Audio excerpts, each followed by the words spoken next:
So guys, for over 10 years, one man has been at the center of Nigeria's biggest political storm. A man who warned us, a man who spoke out, a man who was brutally silenced. Mazi Nnamdi Kanu, the leader of the indigenous people of Biafra, has spent years in detention, subjected to trials, filed with injustice, lies and political manipulation. But here's the truth, they don't want you to know.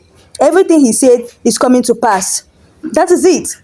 On September 14, 2017, the Nigerian army invaded Nnamdi Kanu's home in Aforoku, Umuahia. Over 28 people were killed on that day, gunned down without trial, without provocation. Amnesty International later released a detailed report. United Nations also released documents confirming what many have called a genocide.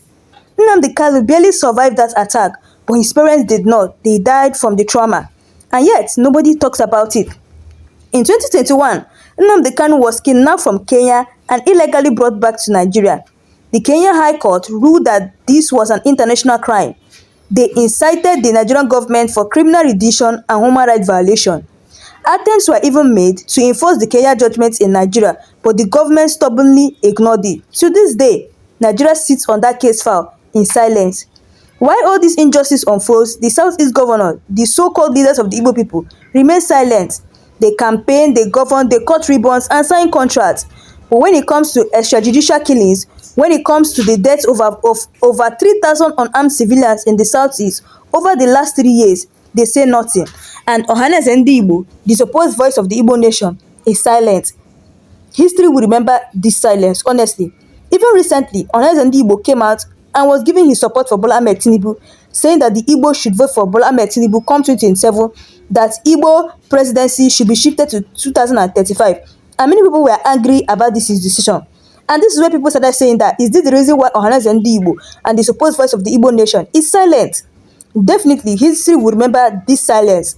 For years, Fulani herdsmen have moved freely, destroying farmlands, kidnapping and killing Nigerians, yet nobody talks about it. But the moment an ordinary citizen picks up arms to defend themselves, that's the moment the government moves against him. This is the injustice Nnamdi Kanu has been shouting about. He became a criminal not because he killed, but because he spoke up. They called him a terrorist, they called him a threat to Nigeria's unity, but look around today. Everything he warned us about has come true. The Fulani herdsmen attack have been confirmed. Exactly what Mazi Nnamdi Kanu said. Nigeria's economic collapsing is happening. And exactly that is what Mazi Nnamdi Kanu said. Insecurity everywhere is now worse than ever, and that is what Mazi Nnamdi Kanu said. Extrajudicial killings, Amnesty International has confirmed it, and that was exactly what Mazi Nnamdi Kanu said. Even those who once insulted him now share his old videos whispering, "This man warned us, we did not listen." Now, this is no longer a local struggle. The United Nations has released multiple reports on killings in the Southeast. Amnesty International has documented crimes against humanity. And yet, the Nigerian government refuses to act. How long can a country survive when it is at the war with its own people?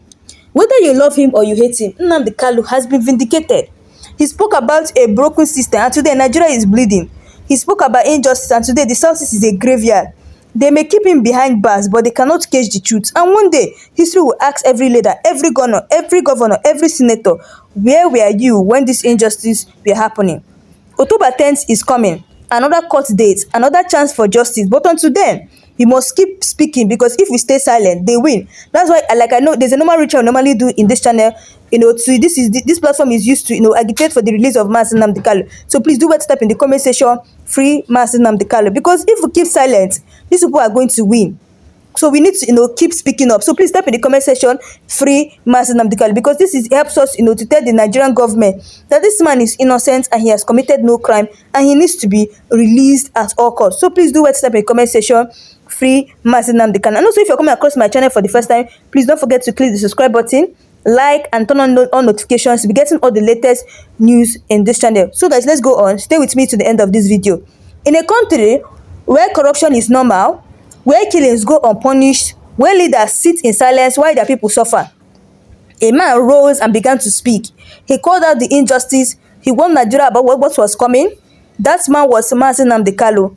And from the very day he picked up the microphone, Nigeria saw him as an enemy. Nnamdi Kanu did not start with violence. He started with words. He exposed hidden government agendas. He questioned the foundation of Nigeria's unity.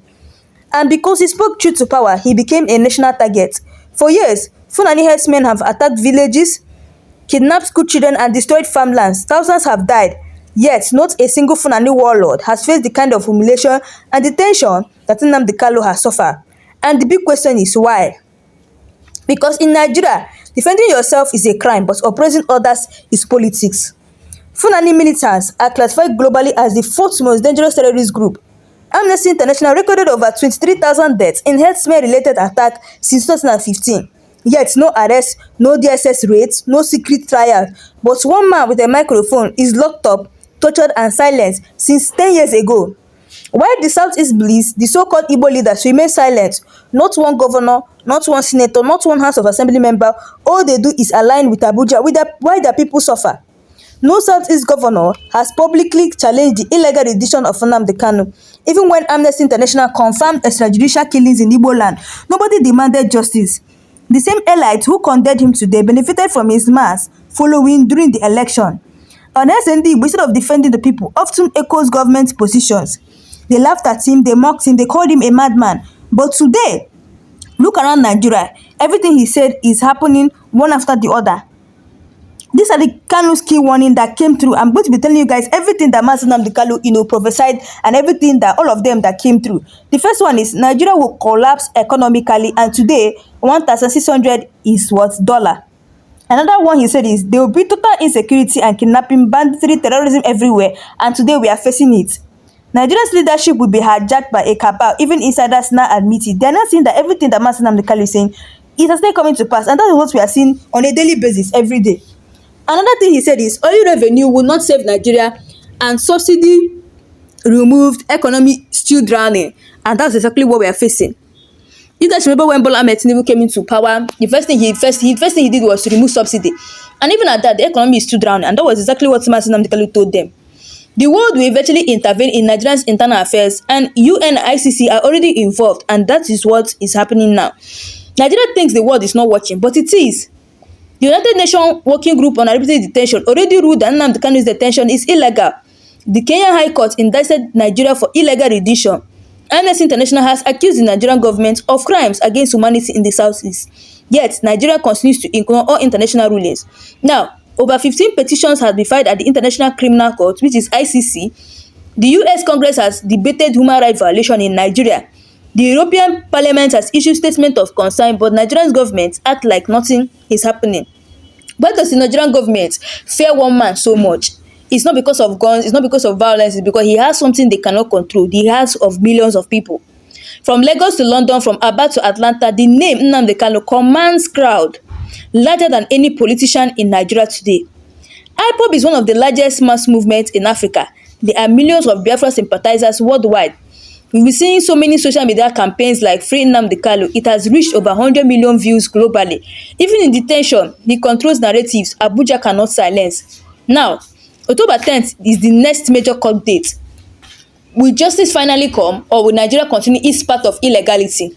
His lawyers have petitioned the Supreme Court, the African Charter on Human Rights, and the International Criminal Court. The world is watching, but Abuja does not seem to care. In 10 years, when history books are written, they will ask, where were the governors when the Southeast was bleeding? Where was Ahaneze when villages were burned? Where was the Nigerian judiciary when justice was raped? And when they turn the page, they will see a man who stood against everything and spoke the truth. You can arrest a man, you can torture him, you can even kill him, but you cannot stop an idea whose time has come. And whether they like it or not, Nnamdi Kanu's voice is louder than today. His voice is louder than today than ever before. That is it. So no matter how they're trying to stop him, it's not going to work because the man's voice is louder. You can try to kill him, you can try to detain him, or you can never kill the ideas that people already know. Nnamdi Kanu have impacted a lot in so many youths today.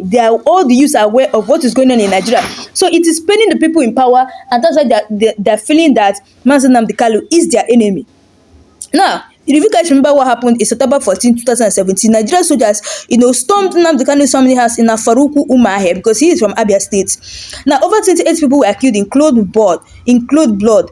Bodies were disappeared, families were shattered. But thank God that Mazi Nnamdi Kanu's family escaped, as well as Mazi Nnamdi Kanu. He immediately escaped. Now, but here's the shocking part. No official inquiry has ever been conducted. Amnesty International described it as a targeted massacre. Over 28 people confirmed death. Eyewitness said the number was much higher. Nnamdi Kanu escaped narrowly, but to today, nobody has faced trial for that genocide. It is saying it's an oppression, while survivors call it a slaughter.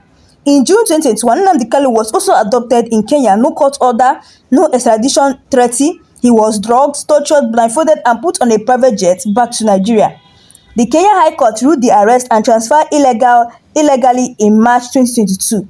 The UN Working Group on Arbitrary Detention declared this detention a violation of international law. Under the UN Convention on Enforced Disappearance, Nigeria risks sanctions, but Abuja ignores it all.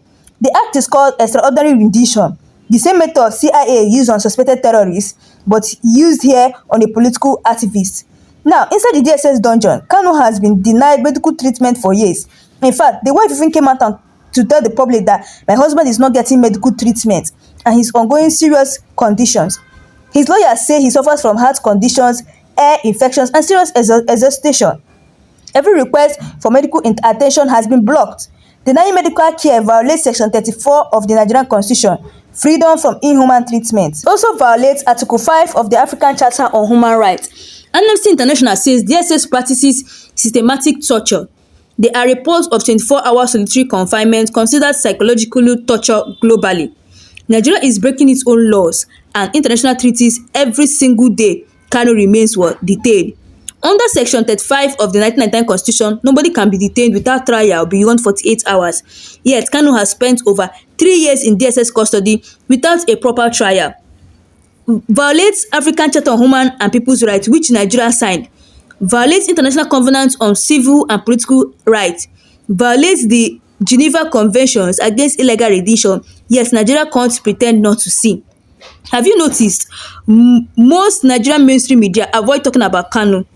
But why? Because there's a government gag order. Journalists are threatened, filed, or arrested for airing IPOB-related issue. Anyway, guys, that's all we have for today. Let me know your thoughts below. What do you guys really think about it? And also, if you're coming across this channel for the first time, please do it by clicking the subscribe button, like, and share this video. So, guys, thanks for watching.